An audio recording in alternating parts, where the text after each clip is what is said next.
इस जगह पर हम पहली बार आए।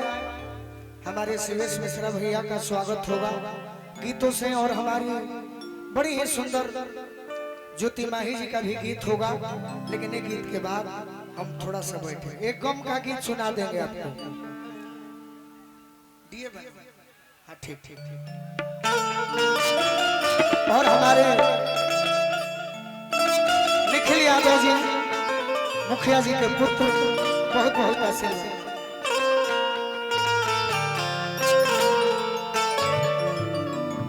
थोड़ा सा मेजर दीजिएगा तो थोड़ा सा मेजर। हाँ ये गाना हम कल सुने तो अपने हाथों से गीत लिखे। वैसे तो हम गीतकार हैं नहीं, लेकिन लिखा जाता है जब सरस्वती का कृपा होता है। ये गाना सुने था स्कूल के जमाने में कि कोई रोक सके तो रोक ले, ना ना ना ना ना ना ना ना ना ना। अरे पालकी में होके सवार चली रे, मैं तो अपने साजन के द्वार चली रे। लेकिन इसे हम भोजपुरी में लिखे का तुम्हारे लिए कि न भूखी बा न प्यास बा। अच्छा न भूखी बा न प्यास बा, बस रोवेले झर झर झर झर झर। क्यों क्यों पूछो क्यों? जोर से पूछ। अरे कि देख ले गोरे गोरे गाल बड़े हो। अच्छा कि देख ले गोरे गोरे गाल बड़े हो, अमाल खाती बबुआ पे हाल बड़े हो।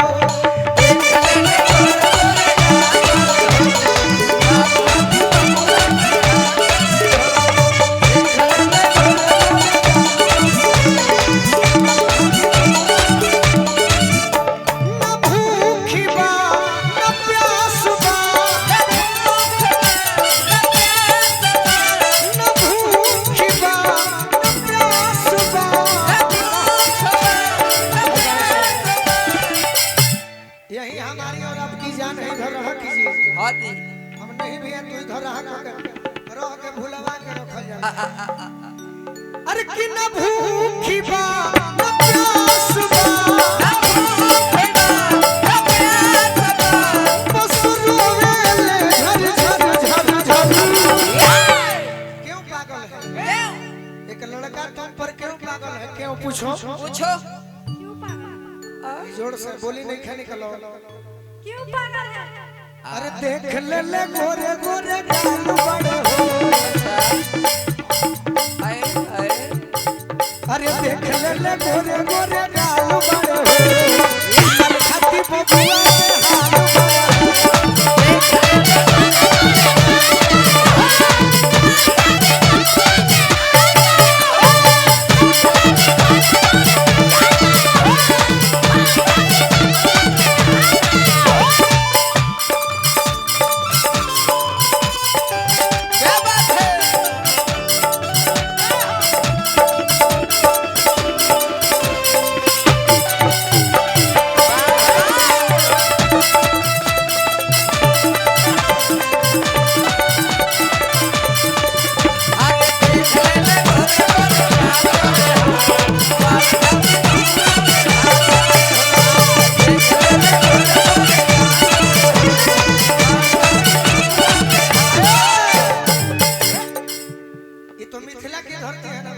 हाल मिथिलांचल में हमने के बनी जाओ। तब भोजपुरी में बात में कहो, अंग्रेजी में क्या कहा जाए लड़की के का जिसे हम प्यार करते हैं, जिसे हम प्यार करते हैं भैया उसे कहते हैं डार्लिंग। डार्लिंग अच्छा सीमांचल में प्यार से कहेंगे डार्लिंग। हाँ जी जाने मन। हाँ जान। हाँ बाबू सोना कहेंगे सोना। लेकिन भोजपुरी में क्या कहल जाला? का कहल जाला? पूछो का कहल जाला? कबूतरी। हाँ जी अरे इत बाड़े कबूतरी के फेरा में पड़ल इत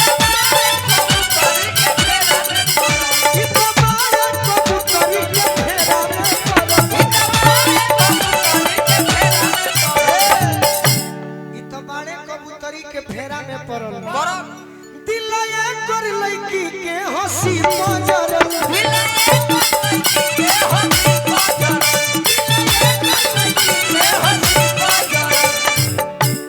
इसके हम चेहरा पर दीवाने नहीं हुए भैया। नहीं। किस पर दीवाना हुए? किस पर पूछिए?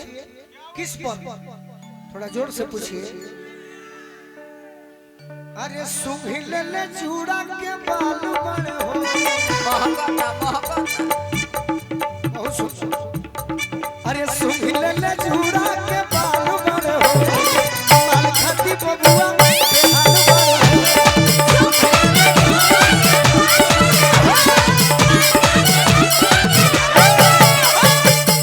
एक मेरा लाइन है बजा दीजिए चलते रहिए। अरे जिंदगी में जो हो घोरे ले जा जिंदगी में जो हो घोरे ले जा।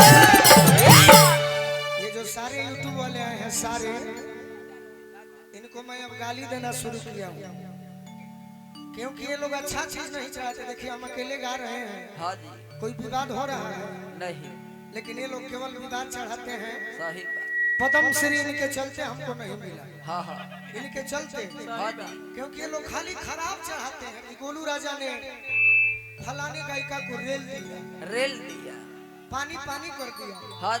हम आपसे आग्रह करते हैं मुकेश भाई आपको नहीं कहेंगे लेकिन कुछ यूट्यूबर हमको बदनाम किए हैं। उधर कैमरा दिखाइए एक बार मेरा आग्रह है कि उधर घुमाइए और देखिए कि इस धरती पर पहली बार आए इतना प्यार मिला शायद ही कहीं मिलेगा। घुमाइए घुमाइए उधर भाई घुमाइए। अरे की जिंदगी में जो हो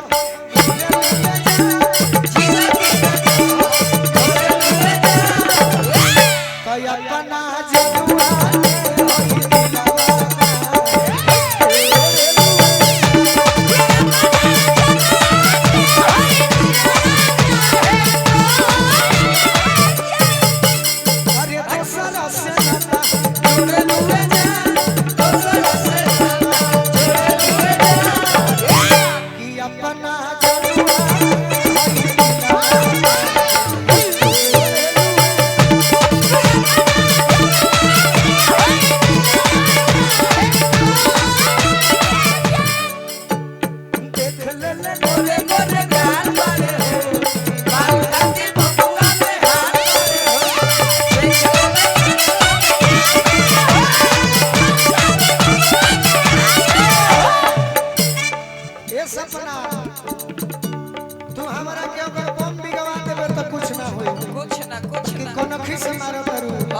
दिक्कत होता सही बात कौन खीस से मरल बाई अपना नानी कौन खीस से मरल बाई अपना नानी आई तुम ना मिली तो पानी में भागी आई तुम ना मिली हो पानी में भागी आई तुम ना मिली तो पानी में भागी आई तुम ना मिली हो पानी में भागी ना तो तोरे सफर में हां जी ये गोलू राजा हां अरे की घूमत यूपी अरे बंगालू बड़े हो अच्छा घूमत पूर्णिया कटिहारई अरे बंगालू बड़े हो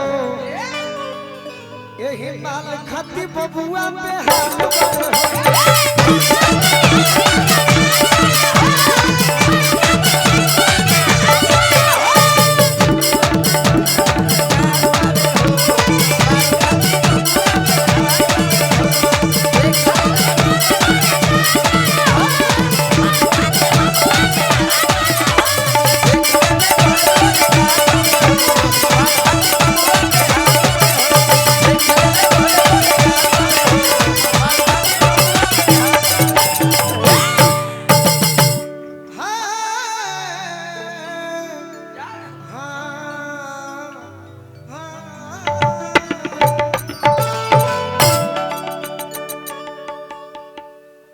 सैड सॉन्ग आपको सुना दे मेरे भाई।